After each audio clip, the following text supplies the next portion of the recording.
Jerry Seltzer here at trackside, the end of the first half. Great wild skating first half. Charlie, your team got a little rough there at the end. Of course, you have the lead. Well, naturally, anytime we start out playing the right kind of a game like we're normally doing and it starts getting a little rough, the new method of the Bombers team now is skate the way the opponents skate.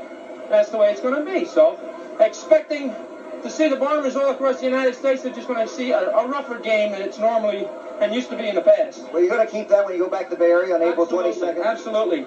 Bay Area fans are going to see a new type of game now that we're going to do that I've never believed in doing. But it has to be because, I'm tired of myself getting hurt, most of my teammates getting hurt, so now we're going to start dishing a little bit of it out. What do you think about that, Ronnie? You believe in this kind of game?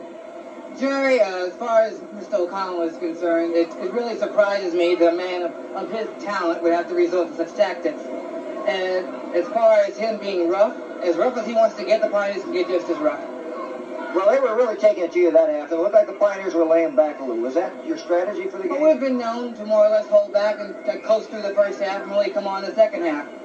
So we'll like I said, we'll wait and see what happens in the second half. All right, I'm going to ask you a question first, and I'm going to ask it to Charlie. You got a match race for the fans watching in Chicago tomorrow at the amphitheater. No time limit, anything goes, infield cleared. Can you handle a man this size, and how are you going to handle this race? Well, as far as how I'm going to handle it, I really don't know yet. Skating against Charlie has always been a challenge to me. All I can say is I'll give it my utmost. We're going to get a sample in the second half? We might. Charlie, how are you going to skate against Ronnie tomorrow at the amphitheater? Well, she's been known to hold a lot bigger people on the track, and there's no problem there. He's going to get the same kind of a contest that he's always gotten when I've raced him, which is a complete, ridiculous type of game. It's just anything goes. Now, I didn't want to skate this type of game, and I didn't want this match race, but he provoked it, and that's the way it's going to be. I have not been accepting any match races across the country, but this one I'm going to take on because it's going to be everything goes. Nobody in the infield, I understand, but who knows? But that's the way I like it anyway. I want everyone to see what's going to happen. Well, that's tomorrow, of course, at the amphitheater for you fans in Chicago. Also, after the game, big dinner at the Stockyards Inn. They always have Pioneers. Yeah, that's a lot of baloney. I'm crashing that thing.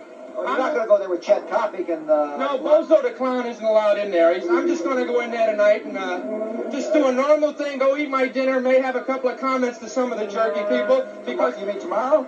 Tomorrow, right. Isn't that when the steak? Yeah. Yeah, well, let's see how good they hand out steaks to the Bomber team. Well, there you hear it right from the coach's mouth.